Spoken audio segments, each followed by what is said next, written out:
चलल ना जाला गोड़ला पटाला बोलल ना जाला ए भोला जी। चलल ना जाला गोड़ला पटाला बोलल ना जाला ए भोला जी।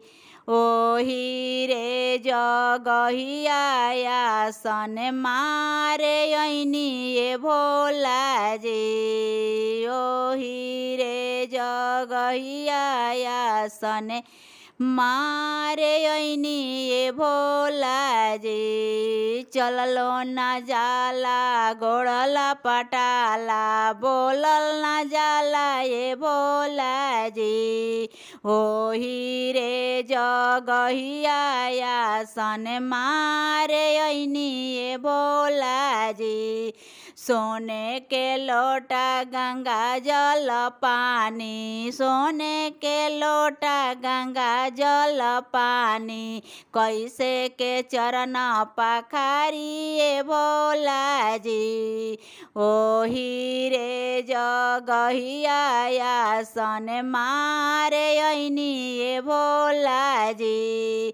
ओही रे जगहिया आसन मारे ऐनी ए भोला जी।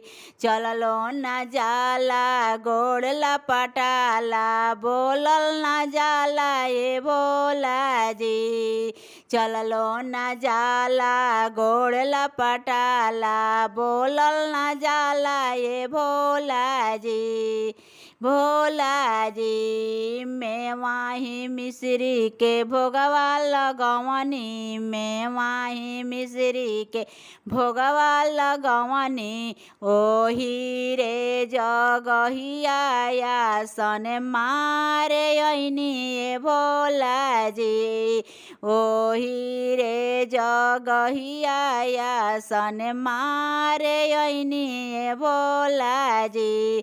चललो ना जाला गोड़ला पटाला बोलल ना जाला ए भोला जी। चलल ना जाला गोड़ला पटाला बोलल ना जाला ए भोला जी। ओही रे जगहिया आसन मारे ऐनी ए भोला जी। ओही रे जगहिया आसन मारे ऐनी ए भोला जी।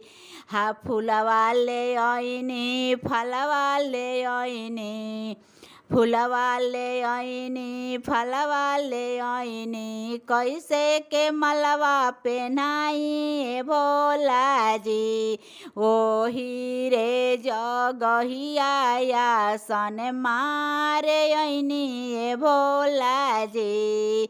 ओही रे जगहिया आसन मारे ऐनी ए भोला जी। चललो ना जाला गोड़ला पटाला बोलल ना जाला ए भोला जी। चललो ना